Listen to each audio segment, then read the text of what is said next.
यूट्यूबच्या पहिल्या पेमेंटमधून सासूबाईसाठीच म्हणजे आईसाठी मी चांदीचं पैंजण घेतलेलं होतं। आता आई गावावरून येणार आहे आणि मला आईला सरप्राईज द्यायचं होतं। पहिल्यांदा ते देवबाप्पाच्या चरणी ठेवलं, स्वामींकडून खूप आशीर्वाद घेतला। आपली बारकी सासू आजार आहे ना, वारं फोड्या उठले तरी पण अभ्यास करू दे, शाळेला खाडे झालेत ना खूप। आणि जी चांदीची अंगठी आणलेली ना फुलपाखरूची, लय भारी दिसत होती त्याच्या हातामध्ये।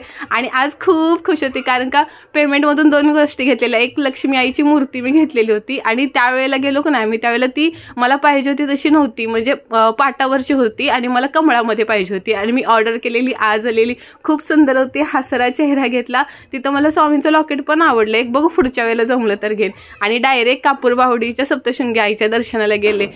शेवटी सगळ्या आईचं रूप एकच आहे ना, सप्तशृंगी आईकडे माझी थोडीशी जरा ओढ आहे ना। आईला खूप खूप धन्यवाद आणि खूप प्रेम दिलं।